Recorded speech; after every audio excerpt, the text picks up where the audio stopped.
أعوذ بالله من الشيطان الرجيم. بسم الله الرحمن الرحيم. يا بني إسرائيل اذكروا نعمتي التي أنعمت عليكم وأني فضلتكم على العالمين.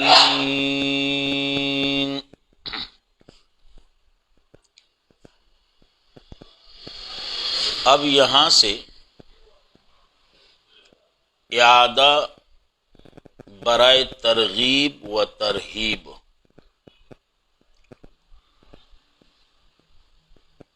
پہلی آیت کریمہ کے اندر ترغیب ہیں اور دوسری آیت کریمہ کے اندر تخویف اور ترہیب.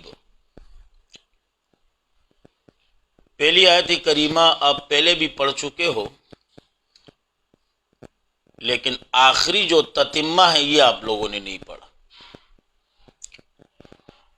تو قرآن کریم فرماتا ہے یا بنی اسرائیل، اے اولاد یعقوب علیہ السلام کے، یہ اولاد یعقوب علیہ السلام. یا دوسرا معنی یا بنی اسرائیل، اے نبی زادو، اے نبی زادو. یا بنی اسرائیل، اے بنی اسرائیل.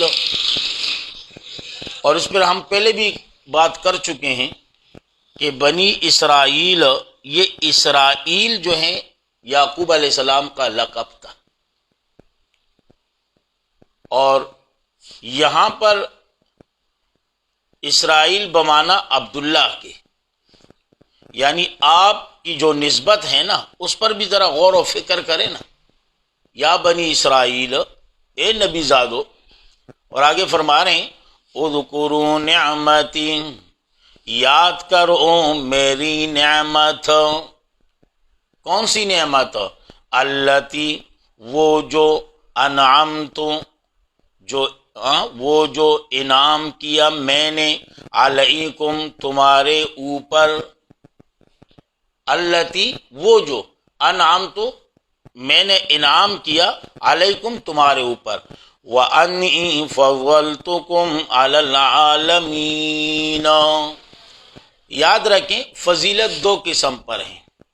یا تو ایک قسم جو ہے فضیلت کلی مراد اور دوسرا فضیلت جزئی وغیرہ. اگر یہاں پر فضیلت کلی مراد ہو تو پھر معنی یوں کریں گے وَأَنِّي فَضَّلْتُكُمْ، بے شک میں نے فضیلت دی تم کو، علی العالمین، تمہارے جہاں، تمہارے زمانے والوں پر، تمہارے زمانے کے لوگوں پر. صحیح نا جی، تمہارے زمانے کے لوگوں پر. اور اگر فضیلت سے مراد فضیلت جزئی وغیرہ تو پھر لفظی معنی کر لو وَأَنِّي فَضَّلْتُكُمْ، یقیناً میں نے فضیلت دی تم کو، علی العالمین، تمام جہانوں پر، تمام جہانوں پر. یا اب جہان یعنی تمام جہان والوں پر، یہ مقصد ہوگا. اور یاد رکھیں یہ فضیلت کلی نہیں، فضیلت کلی حاصل ہیں امت محمدیہ صلی اللہ علیہ وسلم کو، کیونکہ کنتم خیر امہ، یہی امت ہے. یہاں پر فضیلت سے مراد فضیلت جزئی مراد ہے. صحیح نا جی. اب اس کے بعد واتقوا، یہ تخویف ہیں اور اس کے اندر ترہیب. یاد رکھیں دنیا میں اگر کوئی بندہ گرفتار ہو جائے نا تو اس کے چھڑانے کے 4 طریقے ہوتے ہیں. نمبر 1 طریقہ کہ ایک بندہ جو پکڑا گیا ہے، دوسرا بندہ آ جائے جی اس کو چھوڑ دو، اس کی جگہ اس کو. ایک طریقہ تو یہ ہو گیا. دوسرا طریقہ یہ ہوتا ہے کوئی بڑا شخص آ جائے، وڈیرا وغیرہ، MNA، جو بھی ہو، وہ سفارش وغیرہ کر دے جی اپنا بندہ ہے جی. یہ دوسرا طریقہ ہے. تیسرا طریقہ جو پاکستان میں ماشاءاللہ عام ہے، کچھ لو تو کچھ دو، جسے رشوت کہتے ہیں. اور چوتھا طریقہ جو ہے نا وہ طاقت کے زور پر. بندہ طاقتور ہو اپنے بندے کو طاقت کے ذریعے چھڑا دے. یہ 4 طریقے ہوتے ہیں دنیا میں چھڑانے کے، اور اسی آیت کریمہ کے اندر ان چاروں کی نفی ہو رہی ہے، ان چاروں کی نفی ہو رہی ہے. تو قرآن فرما رہا ہے وَاتَّقُوا يَوْمًا لَا، وَاتَّقُوا ڈرو تم، یوماً اس دن سے، یومان اس دن سے.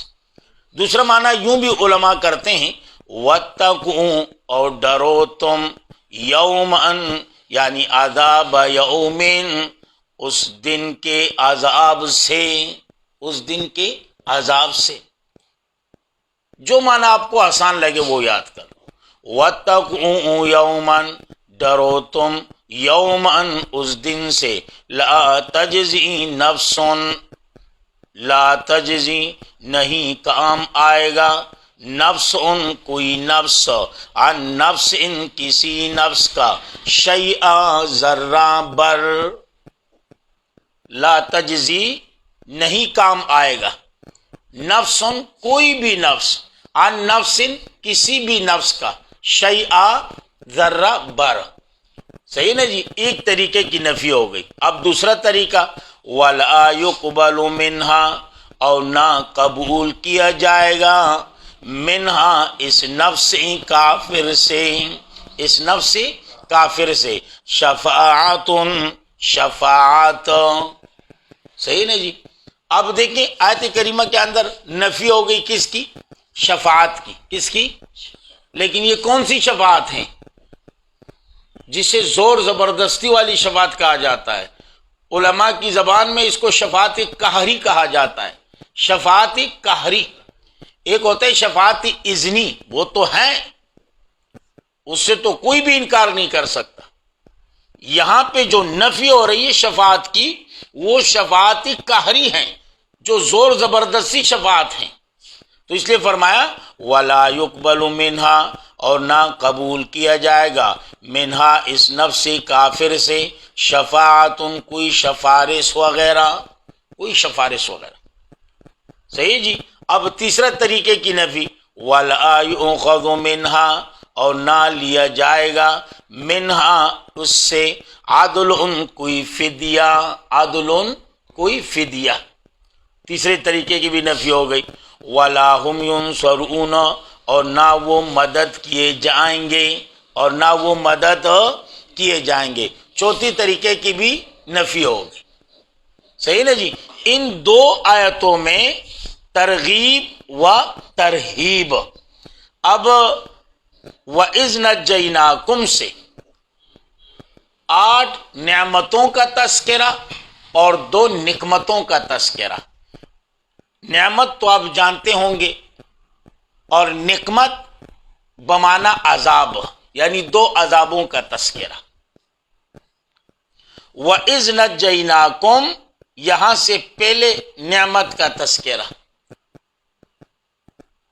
پہلے نعمت کا تذکرہ. اور اس نعمت کا خلاصہ یہ ہے کہ دیکھیں میں اللہ کریم نے آپ کے آباؤ اور اجداد کو فرعونیوں سے کیسے نجات دی.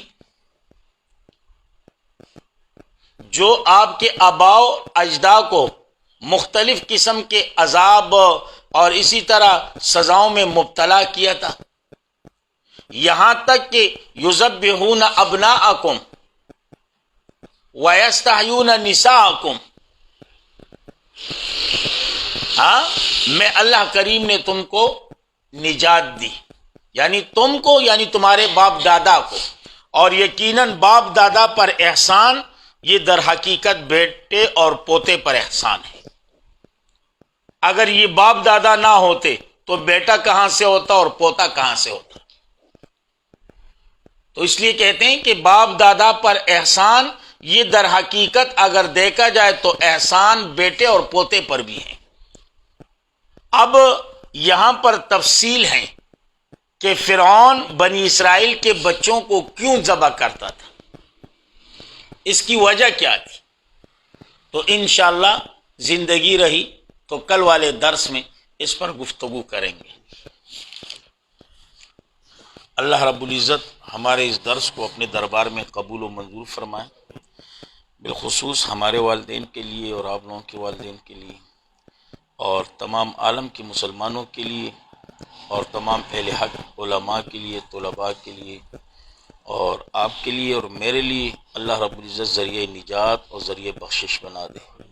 جس قدر مسلمان دنیا سے رخصت ہو چکے ہیں اللہ کریم سب کی مغفرت فرما دیں، جس قدر بیمار ہیں اللہ کریم سب کو شفاء کاملہ صحت کاملہ نصیب فرما دیں، جس قدر پریشان ہیں اللہ کریم سب کی پریشانیوں کو دور فرما دیں، اور جو بے اولاد ہیں اللہ سب کے جولیوں کو اولاد کے نعمت سے بھر دیں، جن کے ہاں نارینہ اولاد نہیں اللہ ان کی جولیوں کو نارینہ اولاد کے نعمت سے بھر دیں، جو صاحب اولاد ہیں اللہ ان کی اولاد کو ہماری اولاد سمیت اپنے دین میں قبول و منظور فرمائیں، اپنے دین کا سچا سپاہی بنائیں، اپنے پیغمبر کا سچا عاشق بنائیں اور صحیح مسلمان بنائیں، اور اپنے ماں باپ کا صحیح تابعدار اور فرمان بردار بنائیں۔